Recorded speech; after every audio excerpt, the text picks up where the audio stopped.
तो राम को लाए हैं, हम उसको लाएंगे, घर घर में जाकर भगवा लहराएंगे। अरे तुम अगर इतने बड़े देशभक्त थे तो तुम ये भी कह सकते थे उसमें कि हम तिरंगा लहराएंगे। गैंग चड्डी की मुखालफत कर रहा है, बस इतनी सी बात है। नहीं तो आमिर खान से बड़ा देशभक्त हो ही नहीं सकता। जो कश्मीरी फाइल लेकर आए थे, आपने देखा था कश्मीर फाइल को इन्होंने किस तरह से देश को तोड़ा, किस तरह से नफरत के बीज बोए, उसके लिए टैक्स माफ। अंग्रेजों के चाटुकार ये वही लोग हैं जो अंग्रेजों का पेशाब पी के सुबह शाम कुल्ला करते थे और कहते थे हम पक्के वाले।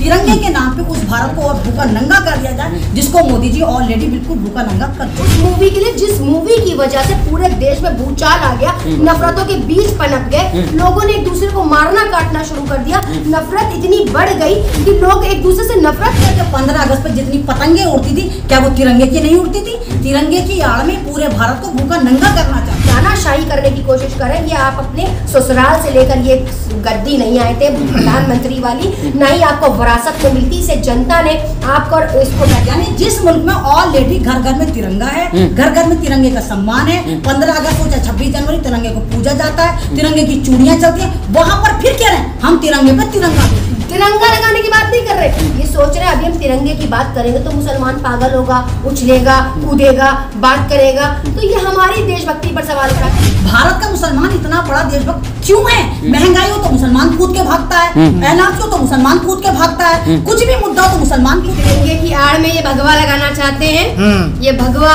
धारी लोग हैं, वो भगवा धारी लोग हैं, वो गोबर भक्त, वो अंध भक्त हैं जो अंधे हो चुके हैं। योगी से प्रॉब्लम है, उन्हें लगा कि फेंटा कोला बाबा अगर किसी मुल्क का राष्ट्रपति बन के प्रधानमंत्री समझ सकता है, हमारा नंबर का। हमारे बच्चे अगर मुख्यमंत्री प्रधानमंत्री को भी जला दे तो वो देखिए हमारे बच्चे हैं। भारत माता की जय, क्या है? भारत माता की जय का मतलब है भारत में माँ का सम्मान, माँ की जय। हम तो मुसलमान हैं, हम तो माँ को कहते हैं हमारे माँ के पैरों के नीचे जन्नत। तलवार की नोक पर अगर भारत माता की जय कहलाया जाएगा तो हम नहीं कहेंगे भारत माता की जय, क्योंकि ये देश आजाद है, ये देश को आजादी। यहाँ भी बांट डाला, यहाँ भी बांट डाला, यहाँ भी दिखा दे कि तुम बाकी गॉड से और आरएसएस की नाजायज औलादे हो। सावरकर वाले झंडे को भी बांट डाला, कल बापू को बांट डालो। बाइकआउट करना चाहिए। आपने कभी सुना कि एक मियां में दो तलवारें रही? कभी सुना नहीं। तो देखो भाई, दो चड्डियां एक साथ नहीं रह सकती, या तो लाल चड्डी रहेगी या ऑरेंज चड्डी रहेगी। तो ये लड़ाई सिर्फ चड्डियों की है कि ऑरेंज चड्डी कह रही कि लाल चड्डी मार्केट में बिल्कुल नहीं रहेगी, सिर्फ इसकी मुखालफत। नहीं, कहा जा रहा है कि उनकी वाइफ कही थी कि वो सुरक्षित नहीं महसूस करते हिंदुस्तान में, इसलिए लोग कह रहे हैं। कौन नहीं करता है? तो ये तो खुद ही ट्यूट कर देते हैं ना भाई। मैंने कहा ये चड्डियों का लड़ाई है, चड्डी गैंग चड्डी की मुखालफत कर रहा है, बस इतनी सी बात है। नहीं तो आमिर खान से बड़ा देशभक्त हो ही नहीं सकता। आमिर खान उसकी तरह नहीं है, वो कैनेडियन नहीं है वो आपका, जो कनाडा में जाके भारत के लेबर पेन लेता और कहता है जब हम बुढ़े हो जाएंगे तो कनाडा आ जाएंगे। उन्हें देशभक्त कहा जाता है। हाँ, तो देशभक्त ऐसा कोई कहा जाएगा। जो अंग्रेजों के चाटुकार ये वही लोग हैं जो अंग्रेजों का पेशाब पी के सुबह शाम कुल्ला करते थे और कहते थे हम पक्के वाले, तुम्हारे वाले भक्त हैं। अब अंग्रेज तो चले गए, अब अंग्रेज जो मैल छोड़ गए भारत में, जो दबा कुचला सरमाया छोड़ गए, खोद के ये जितनी ऑरेंज चड्डियां हैं वो निकाल ली। लेकिन मैम, जिस तरह से तिरंगा कहा जा रहा है कि हर आदमी अपने प्रोफाइल पे तिरंगा लगाए, डीपी लगाए, क्यों लगाएगा तिरंगा? मतलब हम तिरंगा क्यों लगाएंगे? एक बार बताइए, पहले क्या 15 अगस्त नहीं मना? आप बताइए कि 15 अगस्त पर जितनी पतंगे उड़ती थी, क्या वो तिरंगे की नहीं उड़ती थी? तिरंगे की आड़ में पूरे भारत को भूखा नंगा करना चाहते हैं, क्योंकि पहले चिट घोटाले होते थे। आपको याद होगा 1 रुपए की चिट आती थी झंडे की, जो स्कूलों में लगती थी, वो चिट फंड घोटाला कहलाता था। मोदी जी ने कहा बावले हो तुम, रुपए वाला काम कर रहे हो, हम सीधा 50 रुपए का झंडा बेचेंगे, एकदम से घोटाले करेंगे। आपको मालूम है 11 कंपनियों को ठेका दिया गया झंडे छापने का, उनमें से 7 कंपनियां गुजराती ठगों की हैं। तो ये सिर्फ सारा ड्रामा यही है कि किसी भी तरह भारत के मुस्लिम लोगों को, मुसलमानों को और दलितों को फिर टारगेट पर, हाशिए पर करा जाए, तिरंगे के नाम पे उस भारत को और भूखा नंगा कर दिया जाए, जिसको मोदी जी ऑलरेडी बिल्कुल भूखा नंगा कर चुके हैं। मैम, आपके पास आएंगे, उस्मान जी किस तरह देख रहे हैं? कहा जा रहा है कि आमिर खान देशभक्त नहीं है, इसलिए उनकी फिल्म को बाइकआउट कर दिया जाए, तमाम हिंदुवादी संगठन कह रही है। देखिए, देशभक्त और देशभक्ति वो लोग सिखाएंगे जो जानते ही नहीं है कि देशभक्ति होती क्या है, जिनको पता नहीं है कॉन्स्टिट्यूशन क्या होता है, संविधान क्या होता है, जो संविधान के दायरे से बाहर बात करते हैं उनको नहीं पता है। ये वो लोग हैं जो देश को तोड़ने वाले लोग हैं, ये राजशाही चलाना चाह रहे हैं, ये हिटलर शाही लोग हैं और इनको कोई काम नहीं बचा है। ये रोजगार पर बात नहीं करना चाहते, ये शिक्षा पर बात नहीं करना चाहते, ये महिला सुरक्षा पर बात कर रहे हैं। देशभक्ति पे बात कौन सी देशभक्ति है? इनकी ये जो कश्मीरी फाइल लेकर आए थे, आपने देखा था द कश्मीर फाइल को इन्होंने किस तरह से देश को तोड़ा, किस तरह से नफरत के बीज बोए, उसके लिए टैक्स माफ कर दिया उस मूवी के लिए, जिस मूवी की वजह से पूरे देश में भूचाल आ गया, नफरतों के बीज पनप गए, लोगों ने एक दूसरे को मारना काटना शुरू कर दिया, नफरत इतनी बढ़ गई कि लोग एक दूसरे से नफरत करने लगे। इसको ये देशभक्ति कहते हैं। ये देशभक्ति नहीं है, ये वो लोग हैं जो देश को तोड़ रहे हैं। उस वक्त हम गोरे अंग्रेजों से लड़ रहे थे, पर आज हमें लग रहा है हम काले अंग्रेजों से लड़ रहे हैं। इन लोगों को देश में रहने का अधिकार नहीं है, जो देश को तोड़ने का काम कर रहे हैं। शिक्षा सुरक्षा पे बात नहीं कर रहे हैं, ये धर्म की अफीम चटा रहे हैं और कह रहे हैं कि धर्म धर्म करो। जिस वो कहते हैं, वो क्या लफ्ज है इनका, जो राम को लाए हैं हम उसको लाएंगे, घर घर में जाकर भगवा लहराएंगे। अरे तुम अगर इतने बड़े देशभक्त थे तो तुम ये भी कह सकते थे उसमें कि हम तिरंगा लहराएंगे।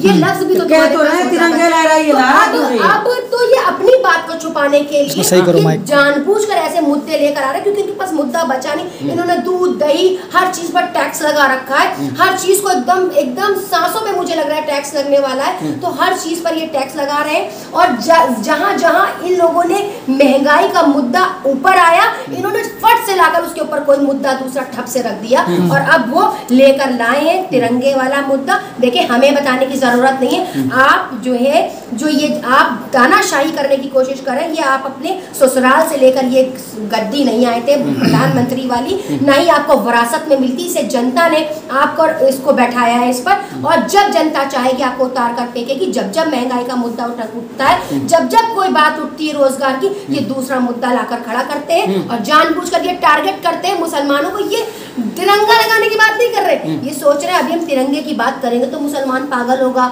उछलेगा, कूदेगा, बात करेगा। तो ये हमारी देशभक्ति पर सवाल उठाते हैं, ये अपने आप को बहुत सच्चा सवरा सुथरा साबित करते हैं। मैम, जिस तरह से रवि किशन का जो बयान आया है, कहा जा रहा है कि गद्दारों को जो जिस तरह से अफगानिस्तान में अभी जो एक मारा गया है जवाहिरी, कहा जा रहा है कि हिंदुस्तान में जो जवाहिरी छुपे हुए हैं उनको भी ढूंढना होगा, उनको भी मारना होगा। ये सब इनके मैंने कहा ना पॉलिटिकल स्टंट है, इनके पास कुछ नहीं है, सिर्फ ट्वीट वगैरह करके इनको बेवकूफ़ है। सारी बीजेपी के साथ ये है कि अगर एक बेवकूफ़ बोलता है तो पूरी पार्टी उस बेवकूफ़ के पीछे हो जाती है और उसके पीछे चलती है। अब आप ये तिरंगे का देखिए तो तिरंगे वाला मामला ऐसा हो गया जैसे कोई अंधे का शहर नहीं होता, अंधे के शहर में चश्मा बेच रहे हैं। यानी जिस मुल्क में ऑलरेडी घर घर में तिरंगा है, घर घर में तिरंगे का सम्मान है, 15 अगस्त हो चाहे 26 जनवरी तिरंगे को पूजा जाता है, तिरंगे की चूड़ियां चलती हैं, वहां पर फिर कह रहे हैं हम तिरंगे पे तिरंगा बेचेंगे। तो इससे बड़ा बेवकूफ कौन होगा कि जहाँ पर तिरंगा वहाँ फिर आप तिरंगा पहनेंगे। तो कहा जा रहा है कि आप मुसलमान क्यों विरोध कर रहे हैं इसका? हाँ, यहाँ पर बिल्कुल सही कहा, मुसलमान क्यों विरोध कर रहे हैं। मैं खुद कह रही हूँ, भारत का मुसलमान इतना बड़ा देशभक्त क्यों है?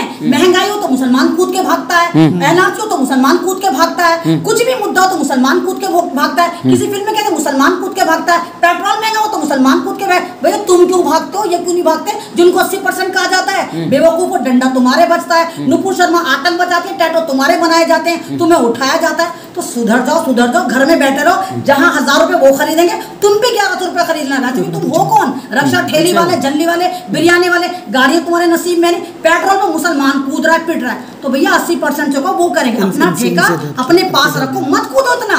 हर जगह हाशिए पे मुसलमान, पिटे मुसलमान, आतंकवादी मुसलमान, देशद्रोही के मुसलमान पे मुकदमे। मुसलमान फिर भी कहता है कि नहीं हम तो कूद कूद कर आएंगे। तो मुसलमानों को सोचना चाहिए, मुसलमानों को इतना चीखम चिल्ली नहीं मचानी चाहिए।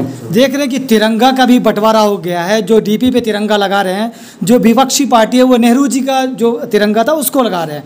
बाकी ये कह रहे हैं कि हम तिरंगा यात्रा में बुलाए थे लेकिन विपक्ष नहीं आए। आप क्या कहेंगे इस पर? देखिए, तिरंगे की आड़ में ये भगवा लगाना चाहते हैं। ये भगवा धारी लोग हैं, वो भगवाधारी लोग हैं, वो गोबर भक्त, वो अंध भक्त हैं जो अंधे हो चुके हैं, इनको कुछ दिखाई नहीं दे रहा। अब ये तिरंगे की बात करते हैं। अभी आपको पता है इस तिरंगे को भी बदलने की कोशिश करेंगे, उसमें भी कुछ ऐसा रंग डाल देंगे कि वो तिरंगा ही खत्म कर देंगे। इसीलिए तिरंगा तिरंगा हो रहा है, क्योंकि तिरंगे को कहीं ना कहीं शायद बदलने की तैयारी की। देखा जा रहा है कि मैडम की लोगों के अंदर कितना देशभक्ति है। क्यों हमसे देशभक्ति का सबूत अगर मांगते हैं आप, तो अगर हम आपसे देशभक्ति का सबूत मांग ले तो क्या परेशानी है? हिंदुस्तान हमारा भी है, हिंदुस्तान आपका भी है। तो इस तरह सबूत तो मांग ही रहे ना मुसलमानों से, खास के बहुत दिनों से। गोडसे वाले बांट तो चुके हैं ना सर्टिफिकेट गद्दारी का। हमें तो गद्दार बताते हैं, हम तो देशद्रोही हैं, हम तो आतंकवादी हैं। हम तो अगर कुछ बोलते भी हैं तो हमारे ऊपर मुकदमे लिखे जाते हैं, हमें जो है कहने में एनआरसी के नाम पर जेल में ठूस दिया जाता है। और वो अगर ट्रेनें भी जला दे, पूरी संपत्तियां जला के खाक कर दे, मुझे लगता है अगर प्रधानमंत्री को भी जला के खाक कर दे तो वो ये कहेंगे कि नहीं हमारे बच्चे थे। देखिए मैं एक बात बता रही हूँ, एसीपी ने कहा, सुनिए, जब हमारे यहाँ से थोड़ा सा विवाद हुआ जुमे की नमाज का तो उन्होंने कहा कि ये आतंकवादी है, ये देशद्रोही है, लेकिन जब उन्होंने संपत्ति जला दी, पूरी ट्रेनें खाक कर दी, कहने लगे ये तो हमारे बच्चे थे। हमारे बच्चे अगर मुख्यमंत्री प्रधानमंत्री को भी जला दे तो वो देखिए हमारे बच्चे हैं, ठीक है। अच्छा। वो हमारे बच्चे। जिस तरह से स्मृति ईरानी जो आज तिरंगा यात्रा निकाली थी, स्कूटी से घूम रही थी, आप भी निकालिए, शाहीन बाग आंदोलन में थी, आप भी तिरंगा यात्रा निकालिए, देशभक्ति साबित करिए। हम आह भी करते हैं तो हो जाते हैं बदनाम, मुकद्दर भी करते हैं तो चर्चा नहीं होता। मेन बात स्मृति ईरानी जो गुफा से निकल कर आई, वो निकल कर नहीं थी तिरंगा। आप बताइए सन 2014 के बाद स्मृति ईरानी का आप एक 15 अगस्त दिखा दीजिए जहां वो तिरंगा लेके नाची फिरी हो। क्यों नाची फिर रही है? क्योंकि उनको पता है कि उनको जो गोवा का बार है ना, वो मुद्दा उल्टा करना है, वहां पर किसी और की गर्दन नापनी है। वो अपनी बेटी को साफ बचा कर लेकर जाएंगी और किसी और की गर्दन नापेंगी और हाई कोर्ट सुप्रीम कोर्ट कहेगा कि नहीं, यहाँ पर स्मृति का कोई लेना देना नहीं था। तो स्मृति ईरानी अपनी बेटी के बार को बचाना चाहती है, अदरवाइज उनका कोई गेम प्लान नहीं है। लेकिन जिस तरह से हिंदू राष्ट्र की मांग को लेकर तमाम साधु संत जो धरना भी दे रहे हैं, नकली साधु संत, नकली साधु संत, ओरिजिनल कोई नहीं कह रहा। साधु संत जो होगा वो टीवी पे नहीं आएगा, साधु संत नहीं आएगा। टीवी पर अगर आ रहे हैं तो सारे के सारे फर्जी भगवाधारी हैं जो एक दूसरे की होड़ में लगे हैं। असल में प्रॉब्लम पता क्या, सबको ना योगी से प्रॉब्लम है। उन्हें लगा कि फेंटा कोला बाबा अगर किसी मुल्क का राष्ट्रपति बन के प्रधानमंत्री समझ सकता है, हमारा नंबर कब आएगा। जैसे मुझसे बहुत सारे चाय वालों ने पूछा, अरे भाई अहमद रिजवी, तुम तो सोशल मीडिया पर आवाज उठाती हो, मोदी जी चाय वाले थे, हमने 6 साल मौका दिया, मेरा नंबर कब आएगा। तो वो वही भगवादारी जो कह रहे हैं कि हमारा नंबर कब आएगा, तो वो उड़ उड़ के कूद के उल्टे सीधे स्टेटमेंट दे रहे हैं। भगवा का मतलब क्या होता है? भगवे का मतलब होता है कि आप शांति की तरह आप दुनिया को त्याग दें, वो होता है भगवा। वो होता है शांत, वो होता है। प्रधानमंत्री का सपना था कि जब भारत आज़ादी का अमृत महोत्सव मनाएगा तो मेरा सपना है कि सबका घर जो पक्का मकान होगा। प्रधानमंत्री का सपना था, तो फिर अब भाषण देंगे 15 अगस्त। सपना आपको पीएमओ के बाहर जाकर पूछना चाहिए ना, यहाँ भी मुझसे सवाल करने आ गए। पक्के मकान नहीं तो फिर भाषण देंगे ना, फिर इस बार सपना होगा। 15 लाख का भी पूछ कर आइए। आप भी भाषण सुनने प्रधानमंत्री का भाषण सुनने नहीं गए हम। इतने पूरे दिन नहीं आए कि प्रधानमंत्री इतने पूरे दिन अभी अमन निजवी के आजादी का महोत्सव जो सारा ढकोस है, बेवकूफी है, आपको बेवकूफ बनाना है, मुद्दों से भटकाना है और कुछ नहीं है इसके अलावा। तो भारत माता का जय बोलिएगा आप। भारत माता की जय क्या है? भारत माता की जय का मतलब है भारत में माओ का सम्मान, माँ की जय। हम तो मुसलमान हैं, हम तो माँ को कहते हैं हमारे माँ के पैरों के नीचे जन्नत होती है और हम जन्नत में रहते हैं, हमारा भारत जन्नत है, हम अपनी माँ के कदमों के नीचे रहते हैं। अब हम भारत माता की जय के तो क्या फर्क पड़ता है इससे? डंडे की नोक पर अगर भारत माता की जय कहलाया जाएगा और तलवार की नोक पर अगर भारत माता की जय कहलाया जाएगा तो हम नहीं कहेंगे भारत माता की जय, क्योंकि ये देश आज़ाद है, ये देश को आज़ादी है कि इंसान अपनी आज़ादी से कुछ भी बोले, कुछ भी कहे। लेकिन अगर आप डंडे की नोक पर, तलवार की नोक पर मुझसे भारत माता की जय कहलवाएंगे या जय श्री राम कहलवाएंगे तो मैं बिल्कुल नहीं कहने के लिए तैयार हूँ। मैं अपनी मर्जी से बोलूंगी, क्योंकि मेरे कॉन्स्टिट्यूशन ने, मेरे संविधान ने मुझे अधिकार दिया कि मैं क्या बोलूँ, क्या खाऊं, क्या पहनूं। आप जिम्मेदार नहीं होते कि मैं क्या पहनूं। मैं चाहे जीन्स पहनूं, चाहे मैं अबाया लगाऊं, चाहे मैं हिजाब लगाऊं, ये मेरी प्राइवेसी है, ये मेरे फंडामेंटल राइट्स हैं। आपको ये अधिकार नहीं होता कि आप मुझे डंडा मार मार के बोलो भाई भारत माता की जय बोलो, भारत माता तभी तुम देशभक्त हो। इस तरह से करने वाले को हम बिल्कुल अप्रिशिएट नहीं करते हैं। हम जो हमें पता है कि हमारा देश, हमारे देश में देश का प्रेम है, हम लोगों के लिए काम करते हैं, हम उस मजलूमों के लिए काम करते हैं, हर उस हिंदू के लिए काम करते हैं, हर उस मुस्लिम के लिए काम करते हैं जो इस वक्त बेसहारा है। शुक्रिया। मुद्दे की बात अगर होनी चाहिए तो जिस तरीके से देश के अंदर आपने कहा कि महंगाई बढ़ रही है ना, भाजपा के जो सांसद है जयंत सिन्हा, उनका कहना है कि विपक्ष जो है महंगाई ढूंढ रहे हैं लेकिन उन्हें कहीं महंगाई मिल नहीं रही। अच्छा, आपको दिखी है महंगाई कहीं? आप दोनों को दिखी है महंगाई? हाँ, मुझको तो ऐसा लग नहीं रहा, खुशहाल लग रहा है देश। आपको लग रहा है जीवी नहीं होती जिसको ढूंढा जाएगा।